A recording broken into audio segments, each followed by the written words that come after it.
Oi, gente, tudo bem? Meu nome é Gustavo Nicola Tibério, professor Gustavo Nicola Tibério, e esse aqui é meu documento. Aqui está. E hoje a aula vai ser uma aula de biologia. O tema vai ser evolução. Então, gente, para começar a nossa aula, vamos começar então a falar um pouquinho, fazer uma pergunta para vocês. Os macacos que a gente conhece hoje em dia, os macacos do zoológico, dos parques, chimpanzé, gorila, macaco prego, todos esses macacos. Será que no futuro eles vão virar seres humanos? E aí? Vai pensando aí. Durante a aula, no fim da aula, a gente vai responder essa pergunta. Então, beleza, gente. De onde que surgiu a concepção de evolução? Essa é a concepção que, de todos os seres vivos que nós conhecemos hoje, todos vieram de um mesmo ancestral. Será que... De onde que veio isso? Então, gente, isso surgiu mais ou menos lá na Grécia. Só que isso ganhou muito mais força, esse pensamento ganhou muito mais força durante as grandes navegações. Que foi quando os europeus, eles saíram da Europa e começaram a ter contato com vários outros seres pelo mundo. Esses seres, eles eram diferentes, só que estranhamente semelhantes com os seres que eles já conheciam. Então eles eram seres coloridos, com características totalmente diferentes e bizarras, só que alguns se pareciam entre si, e alguns se pareciam com os animais que eles já conheciam. Além disso, eles encontraram alguns fósseis que eles começaram a também passar pela mesma coisa. Esses animais não existiam mais nos dias de hoje, tinham existido no passado, só que eles tinham algumas semelhanças com os animais atuais.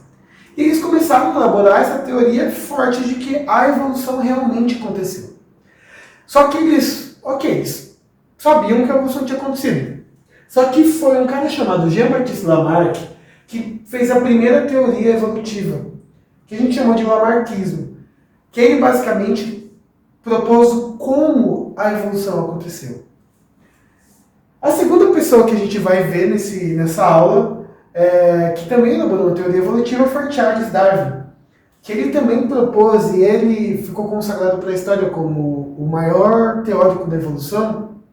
Ele era inglês, e a gente já vai ver um pouquinho sobre o que ele falou. Existe essa rivalidade, e a gente vai ver um pouquinho hoje também sobre as diferenças das teorias de Charles Darwin e de Lamarck.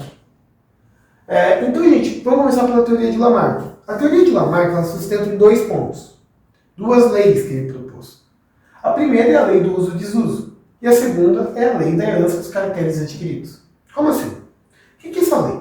A lei do uso e desuso, então vamos imaginar aqui as girafinhas. Imagina que a gente tem uma girafinha que ela vive numa região que tem galhos altos, ou seja, ela tem que se esforçar muito, esticar muito o pescoço para alcançar os galhos. O que ela vai fazer? Ela vai esticar cada vez e usar cada vez mais o pescoço. E com isso o pescoço dela, segundo Lamarck, vai ser cada vez mais desenvolvido, vai se desenvolver cada vez mais. Então ele vai esticar o pescoço, e aí como o pescoço dela se desenvolve, ou seja, cresce de tamanho, essa característica vai ser passada pelo filho, ou seja, a lei da herança dos caracteres adquiridos. E aí, com as gerações passando, com o pescoço cada vez sendo mais usado pelas girafas, o pescoço vai chegar e ele vai crescer conforme as gerações vão passando, até que ele vai chegar num tamanho ideal, um tamanho que não precisa mais se esforçar, o tamanho que a gente conhece hoje em dia. Segundo Lamarck, todas as características físicas elas surgiram assim. Então, se ele usasse demais algum membro, esse membro ia se desenvolver. Se ele não usasse, esse membro ia atrofiar ou ia sumir. E isso acontecia ao longo de uma geração bem grande de girafas. Só que será que ele estava certo? Então, as pessoas da época acreditavam que não. E por que elas acreditavam que não? Porque imagina, vou citar um exemplo para vocês. Imagina que eu vou para a academia e começo a malhar muito. Então eu fico bem forte. Será que meu filho vai nascer forte também? Ou vamos mudar de exemplo. Imagina que eu sou um atleta profissional. E aí, será que meu filho vai também ser um atleta profissional que nem eu? Então, gente, ele usava isso para falar que a evolução aconteceu, só que essa teoria não estava muito certa, por esses motivos que eu acabei de apontar. As heranças, as nossas características não são herdadas dessa maneira. Logo, a teoria dele caiu por terra. E Darwin elaborou a teoria da seleção natural, a teoria de Darwin e a seleção natural. E ele mudou essa concepção. Segundo ele, segundo Darwin, a seleção natural para acontecer, ela precisava de 3 coisas. Primeiro, a variação dos organismos, ou seja, os organismos tinham que ser diferentes. Precisava da noção do ambiente e precisava de hereditariedade. Como assim? Então vamos imaginar um cenário onde nós temos várias girafinhas. Essas girafinhas, algumas têm pescoço comprido e outras têm pescoço curto. Diferente lá do Lamarck. Lá todas tinham pescoço curto. Aqui você já tem girafas de pescoço longo e outras de pescoço curto. Então, elas convivem num ambiente que tem árvore para todo mundo. Então, imagina então agora, que de uma hora para outra houve uma ação no ambiente. Então, a gente já tinha variação, teve uma ação no ambiente. Essa ação no ambiente, ela fez com que todas as árvores que eram pequenas, elas morressem. E aí, sobrou só árvores altas, árvores que as girafas de pescoço curto não conseguiam alcançar. Ou não conseguiu alcançar direito.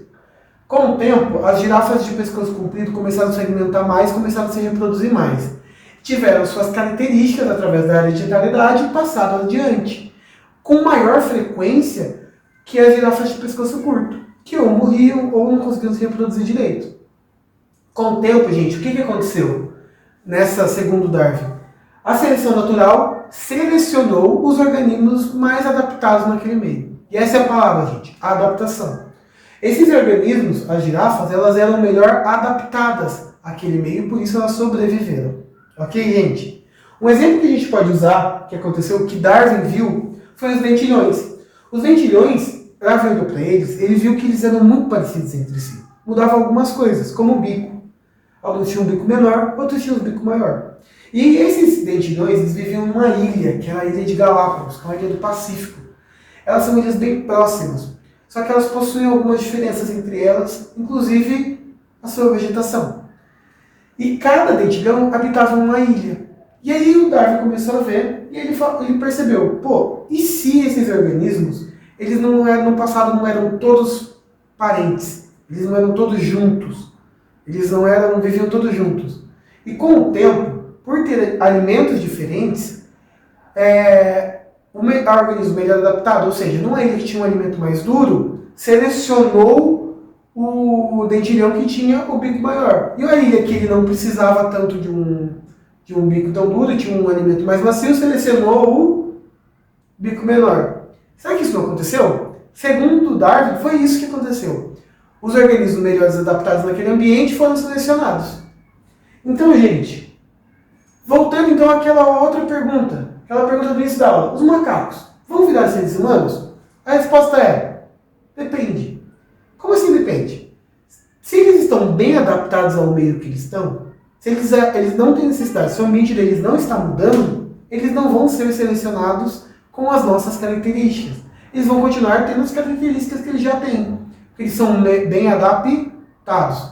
Mas, se as mudanças ambientais acontecerem, eles podem sim se tornar humanos no futuro. Talvez não igual a gente, talvez um pouco diferentes. Mas então, gente, a aula de hoje foi isso. Só para retomar um pouquinho do que a gente viu aqui no quadro, então a aula hoje foi sobre a evolução biológica, a gente viu um pouquinho sobre Darwin e Lamarck e suas diferenças, e a gente viu sobre seleção natural e como ela é importante. Ok, gente? Então esse é o fim da aula.